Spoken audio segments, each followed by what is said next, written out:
देखो यार भाई, बहुत सारे भाई कह रहे थे एसएससी एमटीएस की कट ऑफ। तो भाई जो मैं कट ऑफ बता रहा हूँ ना, ये कट ऑफ मेरी खुद की नहीं है, ठीक है। क्योंकि मेरे पास उतने सोर्स भी नहीं है कि मैं कट ऑफ बता सकूँ, और ना ही मेरी अभी इतनी क्षमता है। मैंने जी यूट्यूब पर जितने भी टीचर हैं सबकी वीडियो देखी सिर्फ आपके लिए। तो देखो यार, मैं अपना टाइम वेस्ट नहीं करता हूँ। तो आज आपके लिए, क्योंकि बहुत सारे पिछले कमेंट में जो एमटीएस से रिलेटेड वीडियो मैंने बताया था, उसमें बहुत ज़्यादा आप लोगों को कट ऑफ से रिलेटेड डाउट था। तो मैंने सब टीचर की वीडियो जल्दी जल्दी करके देखी, और जो विश्वसनीय टीचर हैं, कम से कम 5-6 टीचर के कट ऑफ देखकर आपको ये कट ऑफ बता रहा हूँ भाई। तो प्लीज़ आपसे ये कहूँगा कि इतनी मेहनत दिया है मैंने, थोड़ा सा टाइम आपके लिए निकाला है, तो प्लीज़ आप भी थोड़ा टाइम निकाल के सब्सक्राइब और लाइक कर देना यार, कमेंट करके हौसला जरूर बढ़ाना। देखो भाई, अब ये रियल कट ऑफ की मैं बात करूंगा। ऐसा नहीं है यार कि आप सेटिस्फाइड हो या ना हो। बहुत लोग चाहते हैं कि 100 नंबर बताया जाए, 50 नंबर बताया जाए, जिससे कि वो सेटिस्फाइड हो जाए। तो वो कमेंट अच्छा लिख के जाते हैं, और नहीं सेटिस्फाइड होते हैं तो बुरा लिख के जाते हैं। भाई देखो, बेसिकली आपको इस बात पे ध्यान देना है ना, नहीं बन रहा है यार, कोई नहीं, हम अगले पे टारगेट करेंगे अपना अगला प्रिपरेशन। फालतू में उम्मीद में रहने से कोई फायदा नहीं। तो देखो भाई, ये जो मैं बता रहा हूँ ना, सिंपल सी आपको रॉ स्कोर के हिसाब से बता रहा हूँ, क्योंकि ना हमारे पास उतनी सुविधाएं और ना मेरे पास उतना टाइम है कि मैं बताऊँ आपको इस शिफ्ट में इतना नॉर्मलाइजेशन होगा। आप एक एक्सपेक्टेड डाटा समझ लीजिए कि अगर जिनका भाई 125 से 130 बन रहा है रॉ स्कोर, एक्सपेक्टेड बता रहा हूँ भाई। अब जैसे किसी का बहुत हार्ड था तो उसका 120 भी बनेगा तो काम हो जाएगा, लेकिन 125 से 130 आपका रॉ स्कोर बन रहा है भाई, तो आप अपना उम्मीद रखना, ठीक है। इससे कम आगे पीछे हो तो आपका नॉर्मलाइजेशन पे डिपेंड करेगा भाई, ठीक है, समझ रहे हो। तो बहुत ज़्यादा उम्मीद मत रखना। और ये भी भाई उस कंडीशन में ना, आप कहोगे फेक रहा है, फेक नहीं रहा भाई, रियलिटी है। ये भी उस कंडीशन में जो आपने सारे स्टेट और जो सारे कॉलम मिले थे उसको आपने फिल किया था तब, ठीक है। अब जैसे मान लीजिए किसी का 125 ही है और उसने पूरा नहीं फिल किया हुआ है, उसको मान लीजिए 5 नंबर नॉर्मलाइजेशन में मिल गया, 3 नंबर मिल गया, 128 हो गया, और वो बस भरा हुआ है दिल्ली, भाई नहीं मिलेगा तुमको, जाहिर सी बात है। तो इन बातों को जरूर भाई ध्यान रखें।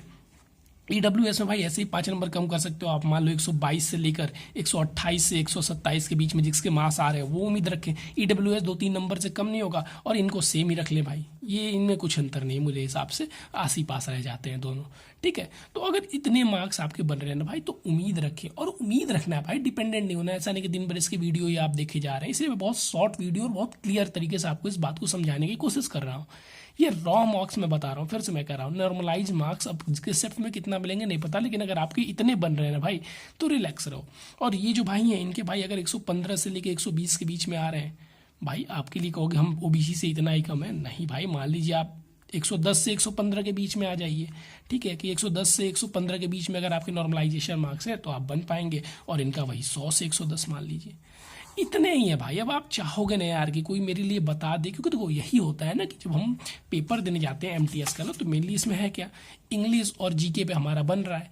तो जिनको मारना है वो तो भाई 75-75 बढ़िया बढ़िया स्कोर करके आ जा रहे हैं, जिनका इंग्लिश भी स्ट्रांग है और जीके भी ठीक ठाक है वो अच्छा स्कोर करके आ जा रहे हैं, और वैकेंसी बहुत ज़्यादा है नहीं, इस बात को आप समझ रहे हैं। और जिनका गलत हो रहा है वो जीके में फटाफट गलत हो जा रहा है, तो वो सोच रहे हैं 100 नंबर पे ही बनना चाहिए यार, ये तो जीके बहुत टफ था तो 100 नंबर पे ही बन जाना चाहिए। नहीं भाई, तुम्हारा यहाँ पे नंबर कट गया, इसका मतलब ये नहीं बहुत कट गया। अब 50 लाख लोगों में से 9,00,000 लोगों को ही लेना है, तो मान लो तुम्हारी तरफ बहुत सारे भी लोग होंगे जिन्होंने गलत किया होगा, ये बिल्कुल सही है, लेकिन हमको बहुत ज़्यादा थोड़ी ना चाहिए, हमको तो बहुत कम चाहिए, और उनको मिल जा रहा है 9,000 से, समझ लो भाई, इसीलिए कट ऑफ बहुत हाई चली जा रही है। तो इस बात को भाई समझना होगा और हम लोग को एक्सेप्ट करना होगा। मेनली अगर आप चाहते हैं तो भाई बहुत हार्ड वर्क करना पड़ेगा इंग्लिश के लिए और जीके के लिए, एमटीएस के लिए भाई, देखो ये पूरी तरीके से सत्य है।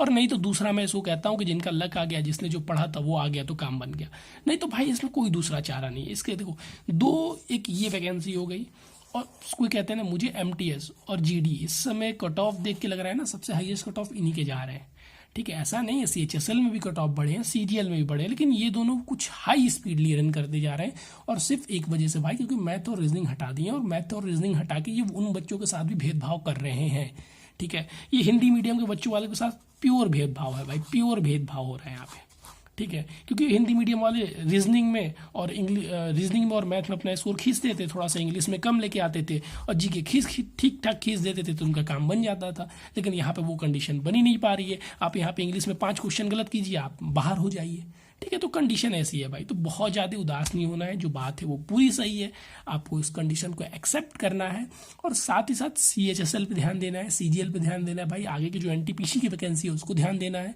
ठीक है। यहाँ पे अपने आप को उदास फील नहीं करना है कि हमसे नहीं हुआ, ये नहीं हुआ, और लोग तो लेके आ जा रहे हैं भाई, आपका भी आने लगेगा, बहुत मेहनत करनी पड़ेगी, ठीक है। अगर आप इंग्लिश मीडियम बैकग्राउंड से हैं तो या तो तब ठीक, मतलब तब भी आपको मेहनत करनी पड़ेगी। ऐसा नहीं है कि इंग्लिश मीडियम से तो पूरा हो जाता है, कुछ चीज़ें आपको एक्स्ट्रा एफर्ट मिल जाता है, ठीक है। तो चलो भाई, बहुत निराश मत होना। आपके कमेंट जिनके सिलेक्शन हो रहे हैं, जो 125 130 लाए, उनको बहुत बहुत बधाई। और जिनके मार्क्स नहीं आए भाई, कोई निराशा की बात नहीं है, अपना अगला टारगेट बनाना है और उस पर फोकस करना है। बेस्ट ऑफ लक आप सभी को।